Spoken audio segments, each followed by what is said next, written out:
అని చెప్పారు. కాబట్టి అలా చక్కగా భక్తులు కూడా సంతుష్టులవుతారు. భగవద్భక్తి ముఖ్యమైనది. భక్తితో భగవంతుడి యొక్క గుణగణాలన్నింటినీ మీరు కీర్తించండి అయ్యా అని చెప్పి, ఎప్పుడైనా సరే మీరు కీర్తించిన తర్వాత మళ్ళీ మీకు ఇంకొకటి చదవాలని కానీ, ఇంకోటి తెలుసుకోవాలని కానీ, ఇంకోటి ఏదైనా కావాలి అనే గ్రంథం ఏదైనా నిస్సారమైందే. భాగవతం పూర్తిగా విన్న తర్వాత మాత్రం ఇంకొక గ్రంథం కావాలని కానీ, ఇంకొక గ్రంథం నేను తెలుసుకోవాలనేటటువంటి ఆలోచన కానీ అవసరం లేదయ్యా. ఇందులో సమస్తం ఉంది, ఇందులో లేనటువంటిది బయట ఎక్కడా శృతులలో కానీ, స్మృతులలో కానీ, పురాణాల్లో కానీ ఎక్కడా ఉండే అవకాశం లేదు. కాబట్టి దీనిని నువ్వు చక్కగా ఆస్వాదించు అనే విషయాన్ని ఆయన అందించారు. దివ్యాంశ సంభూతుడివి, పరమాత్మ దివ్య లీలల్ని కీర్తించు, భగవద్భక్తితో కూడిన కర్మల్ని చెయ్యి, భగవద్ అర్పణ బుద్ధితో చెయ్యి. అంటే నేను చేస్తున్నాననే అహంకారం వద్దు.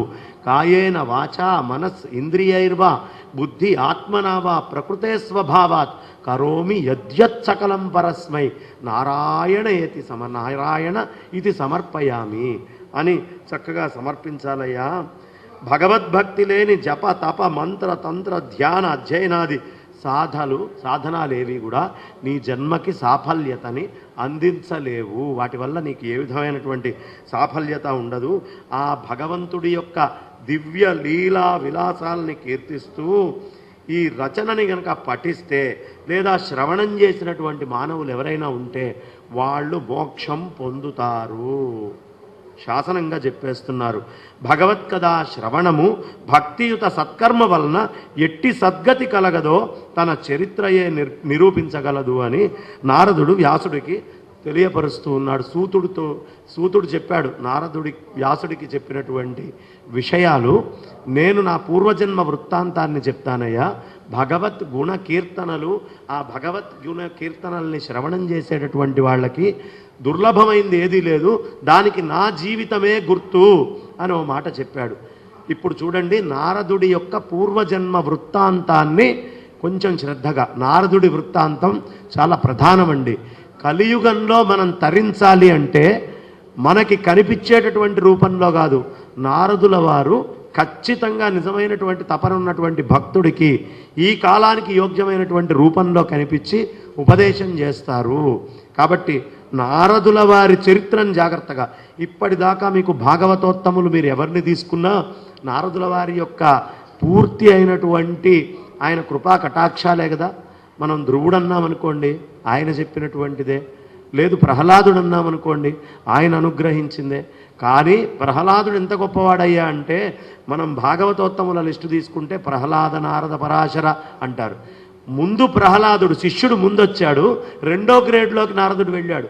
అంత గొప్ప స్థితికి ప్రహ్లాదుడు చేరాడు. కాబట్టి నారదుల వారు ఎవడి యందు తరించాలి అనే తీవ్రమైన తపన ఉందో ఖచ్చితంగా మనకి తెలిసినా తెలియకపోయినా మన కంటి ముందరికి ఆయన వచ్చి కనిపించి మనకి బోధ చేస్తారు. అలాంటి గురువు ఆయన ఎప్పుడూ సంచరిస్తూనే ఉంటాడు. కాబట్టి మన చిత్తవృత్తి బాగుంటే ఆయన కనిపిస్తాడు. కాబట్టి నారదుడంటే ఏదో జగడాలు పెట్టేవాడు, కలహాలు చేసేటటువంటి వాడు కాదు. ఎంతసేపు ఉన్నా మనలాంటి యొక్క ఈ కలియుగంలో ఉండే అల్పులు వీళ్ళందరి మంచి కోరుకుంటూ ఉండేవాడు. రాక్షసత్వాన్ని భూమి మీద అణచడం కోసం, దైవీ శక్తిని పెంచడం కోసం పనిచేసేటటువంటి వాడు నారదుడు. కాబట్టి ఆయన సామాన్యుడు కాదు.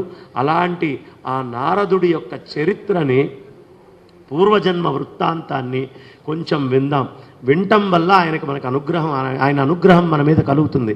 ఈ కలియుగంలో నారదుడు వస్తాడా అండి? వస్తాడు.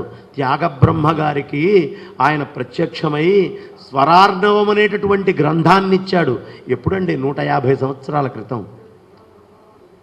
స్వరార్ణవం అనే గ్రంథం ఆయన సంచరిస్తూనే ఉన్నాడు. ఈ కాశీలో ఆయన తిరుగుతూనే ఉంటాడు. ఎక్కడ భాగవతం అయితే అక్కడికి వచ్చి ఆయన కూర్చుంటాడు.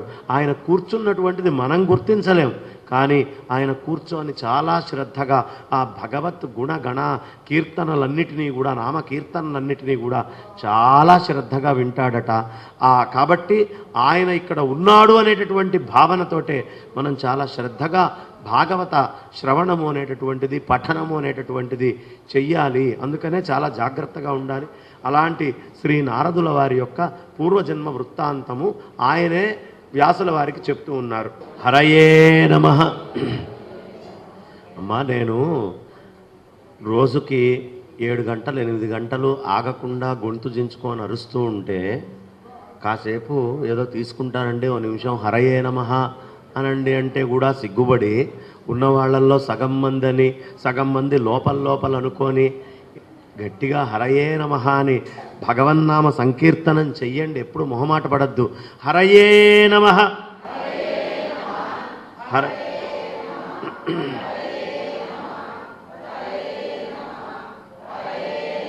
హరయే నమః. ఇక్కడ నారదుల వారు వ్యాసుడికి కించిత్ విస్తర భాగవతము అనేటటువంటి దాన్ని ఉపదేశం చేయటం మొదలుపెట్టారు. మళ్ళీ చూడండి, భాగవతం చెప్పే ప్రతి చోట భాగవత మాహాత్మ్యాన్ని చెప్తూ ఉన్నారు. నారదుల వారు భాగవత మాహాత్మ్యాన్ని, ఈ భాగవత తత్వ మాహాత్మ్యాన్ని, భాగవతుల యొక్క మాహాత్మ్యాన్ని చెప్తూ ఉన్నారు. ఇక్కడ ఏం చెప్తున్నారయ్యా అంటే భాగవత కథాశ్ర తన పూర్వజన్మ వృత్తాంతాన్ని చెప్తున్నారు. సృష్టికి ఆదిలో బ్రహ్మకి 10 మంది ప్రజాపతుల్ని సృష్టించాడండి బ్రహ్మదేవుడు. అందులో దక్షుడు ప్రజాసృష్టి యందు నిమగ్నుడై 100 మంది పిల్లల్ని కన్నాడు. దక్షుడు 100 మంది పిల్లల్ని కన్నాడు. ఈ 100 మంది చక్కగా సంతానాన్ని చూసి ఆయన ఆనందపడ్డాడు. బ్రహ్మ తొడలోంచి నారదుడు పుట్టాడు. దక్షపుత్రులైన 100 మంది ఆయన పినతండ్రి అయిన నారదుడి దగ్గరికి వచ్చి మాకేదైనా కర్తవ్యాన్ని బోధించండి అని అడిగారు.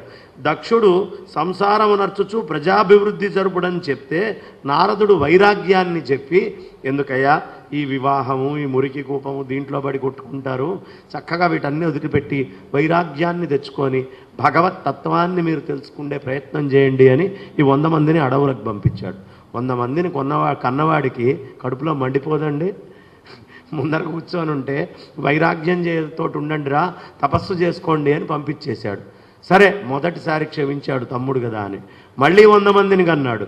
ఈ 100 మందికి కూడా నారదుడు అదే ఉపదేశం చేశాడు. వాళ్ళు వైరాగ్యంతో వెళ్ళిపోయారు.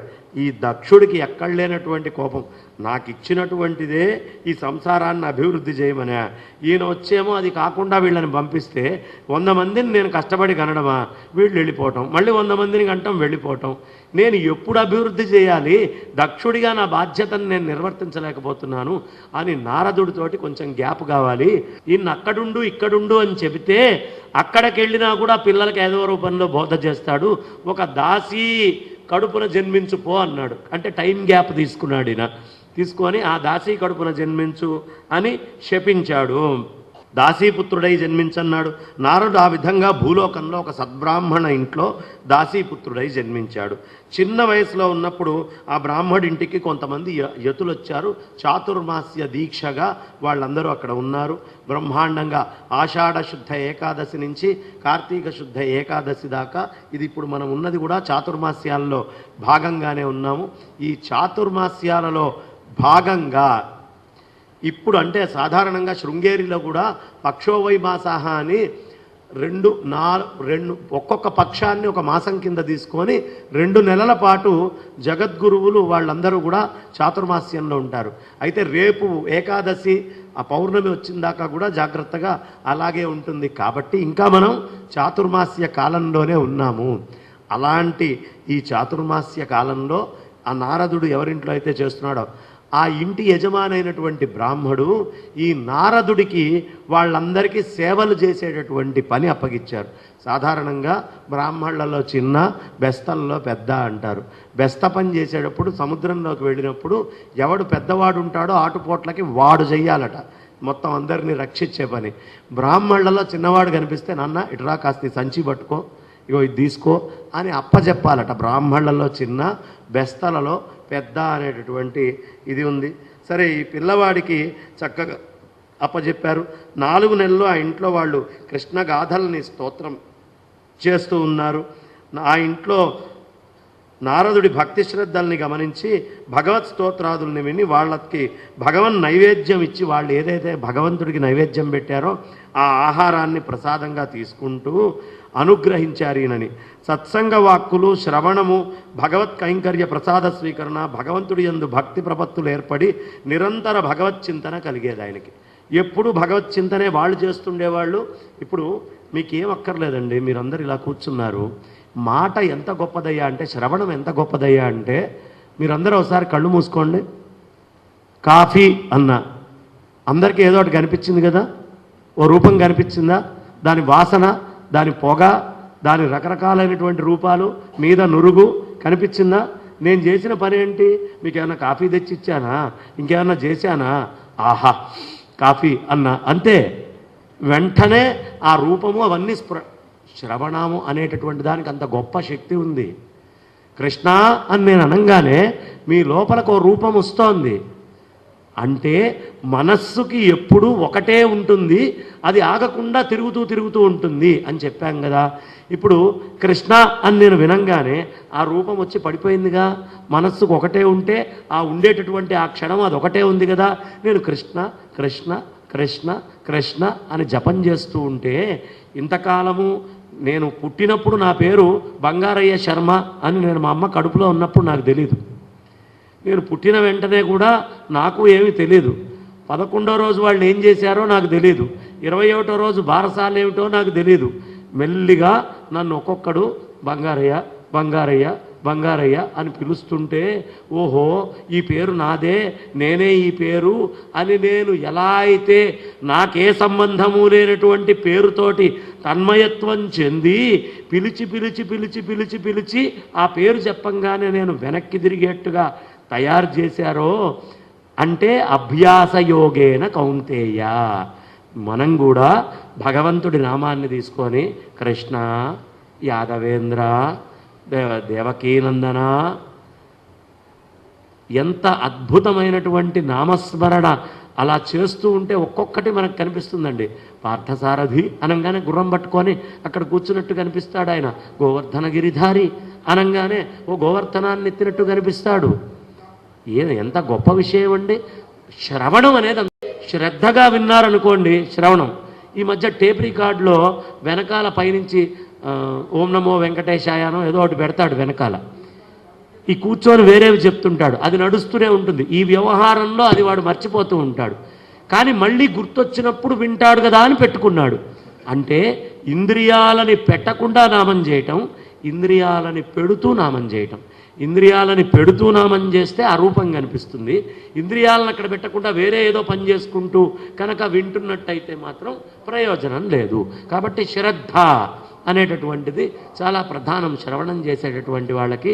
నేను చెప్పేటటువంటి ప్రతిదీ కూడా మీకు సినిమాలాగా కనిపిస్తుంటుంది. నారదుడు అంట, నారదుడు వస్తాడు, ఈ నారదుడు శాపం వల్ల ఇక్కడ పుట్టాడు అంట. వాళ్ళెవరో మీకు తెలియదు, బ్రాహ్మణ రూపం కనిపిస్తుంది, వెంటనే పిల్లవాడు అంటాను. ఈ కథలో భాగవతోత్తములు ఉన్నారు కాబట్టి మనకి తెలియకుండానే మన మనస్సు భాగవతమయం అయిపోతుంది.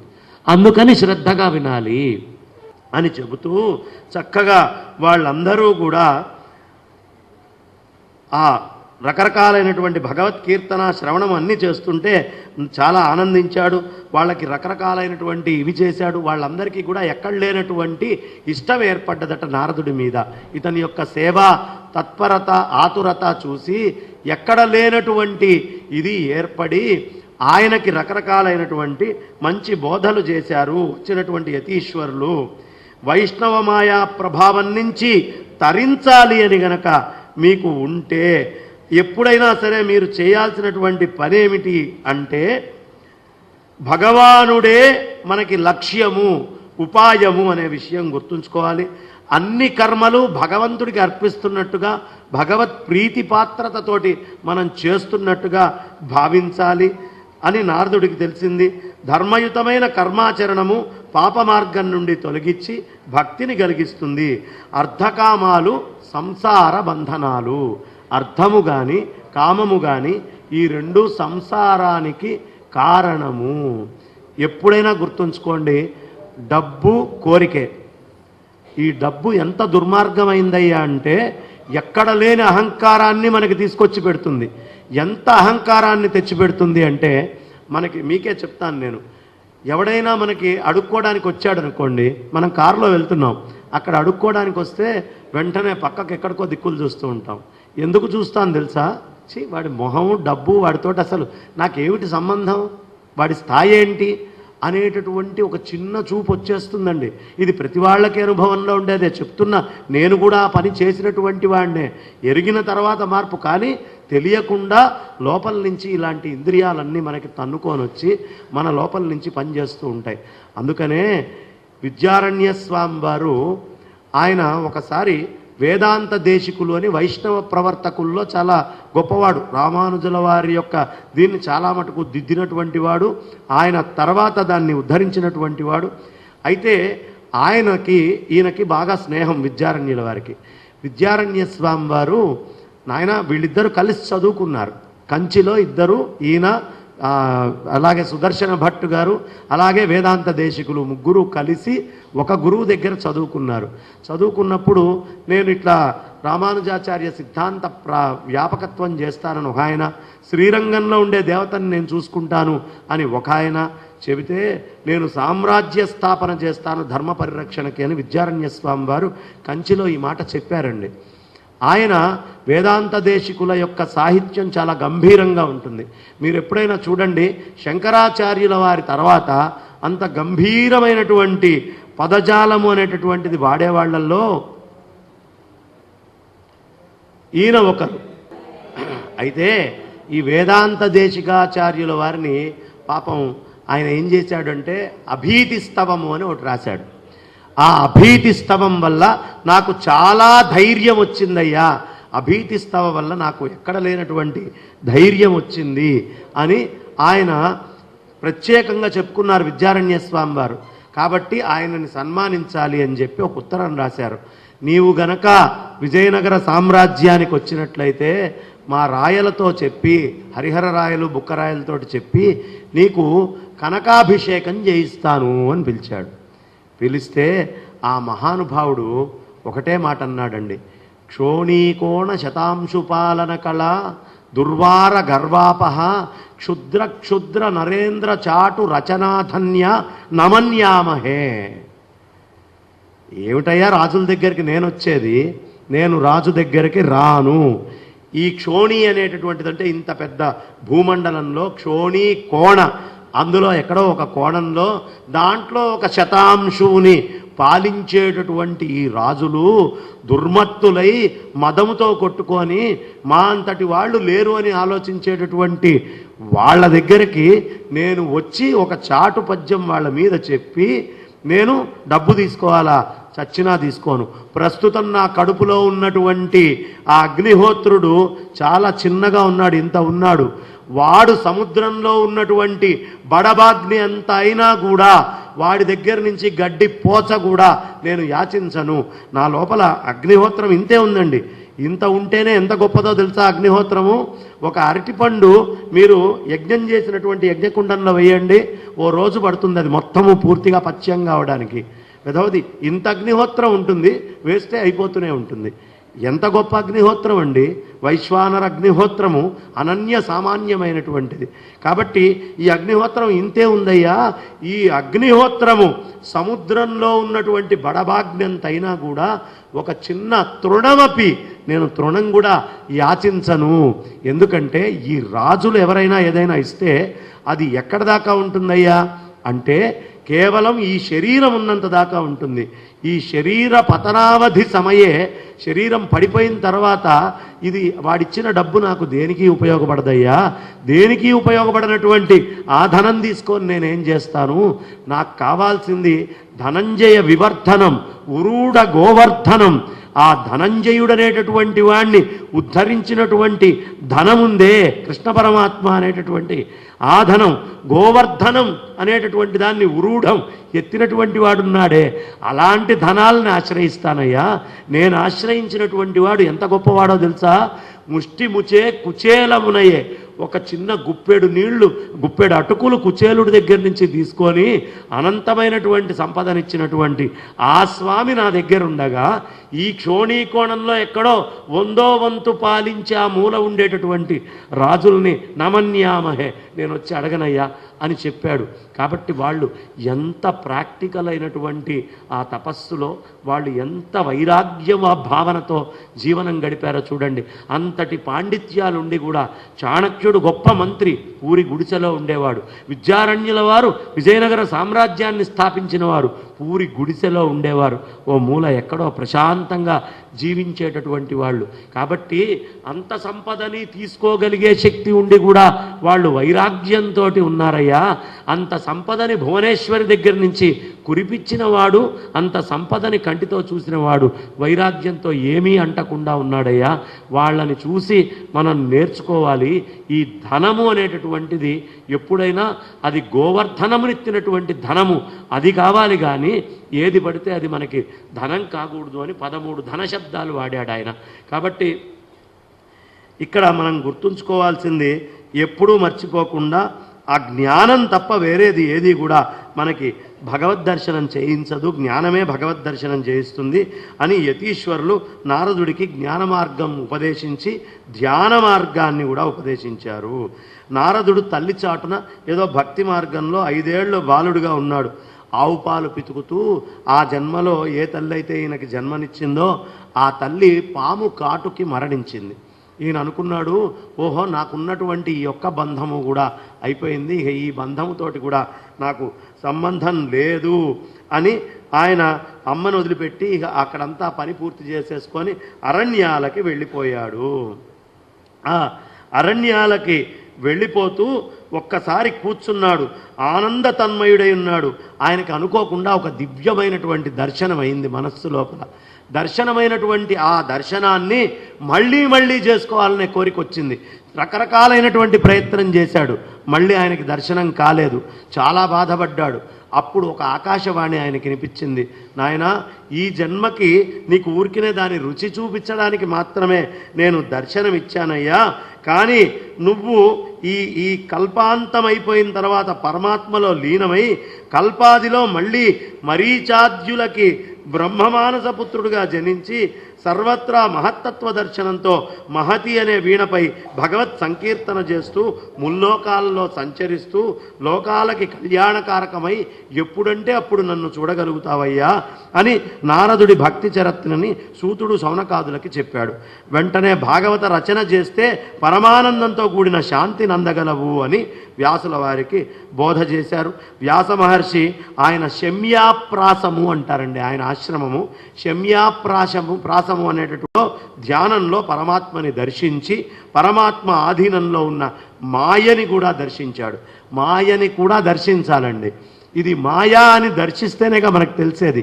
మనం పరమాత్మని దర్శించినా దర్శించకపోయినా నా కంటి ముందు జరుగుతోంది మాయా అని దర్శించగలిగితే మాయ వెళ్ళిపోతుంది, పరమాత్మ మిగిలి ఉంటుంది. కాబట్టి మాయ ఏమిటి అనేది కూడా అవసరం. అదే నిత్యానిత్య వస్తు వివేచన. కాబట్టి మాయని ఆయన దర్శించాడండి. తరుణోపాయంగా భక్తి మాత్రమే సాధనమని తెలుసుకొని భాగవత రచనకి పూనుకున్నాడు. ఆయన భాగవతాన్ని రచించి ఆయన కొడుకైనటువంటి శ్రీ శుకుల వారికి అను రోమహర్షణికి, ఈ రోమహర్షణుడికి ఇరువురికి కూడా ఈ సూతుల వారికి కూడా ఆయన చెప్పడం జరిగింది. శుకుడు భాగవతాన్ని నిత్యం పారాయణం చేసి భగవంతుడి యొక్క అందు భక్తితో యోగీశ్వరుడైపోయాడు.